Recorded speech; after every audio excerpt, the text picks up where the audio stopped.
Well, it's rare that someone comes up with an idea that takes an old-fashioned way of cooking and makes it relevant for modern families. But that's exactly what cookbook author Phyllis Good has done, selling more than, get this, 11 million copies of her Fix It and Forget It cookbook series. She's joining us today with more from Atlanta, Georgia. And I'm holding up your cookbook right now, Phyllis, and I tell you what, this is a cool cookbook. This is really neat. Thank you. Thank you. Well, you know, I think we've underused our slow cookers. We've thought that they're really only for wintertime use when you can make beef stew. But I am making veggie lasagna this morning, and I want to tell you, it's a fabulous way to use your slow cooker. Don't cook the noodles ahead of time. You just put them in dry. And you're also using fresh vegetables. We've got spinach, we've got fresh mushrooms. You can use zucchini, you can use broccoli.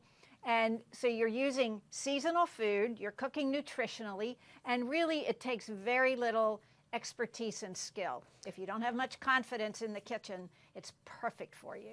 Now you're cooking this in a slow cooker. I've seen it cooked in pans before, in glass pans like Pyrex or something like that, but in a slow cooker. Right.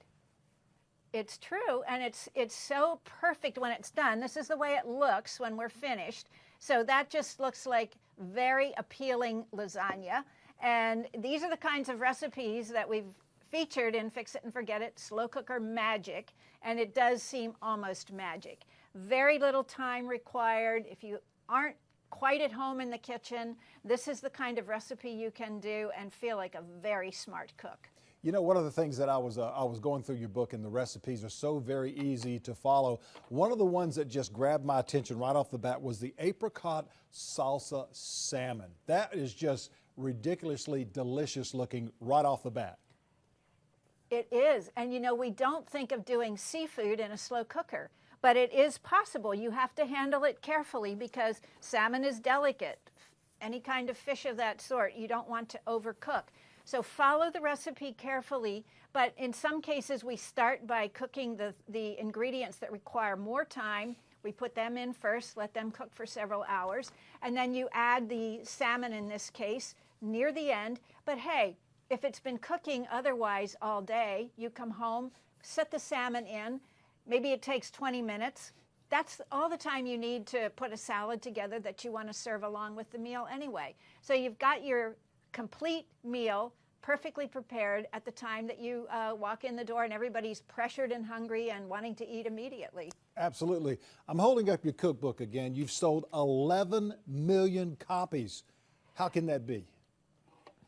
Well, I think it's because it's for people who really do want to feed their families at home, and yet they hardly have time to think. And so these recipes are quite easy to prepare.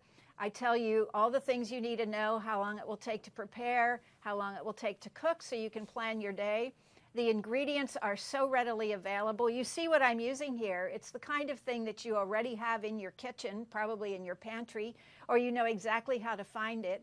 And so I think people need this. They really want to feed their families at home, but they need some good help. So go to Amazon.com, look for Fix It and Forget It, Slow Cooker Magic. Find it at your local retailer, and you're going to be set up with 550 recipes. You can cook a full year and a half, and you haven't even repeated any of the recipes. Phyllis, you're a delight to talk with, a very successful not only author but also chef. We appreciate you joining us today from Atlanta, Georgia. Have a great day. Yes, ma'am. Thank you. Thank you. You too. And we've got more after the break, so please stay with us.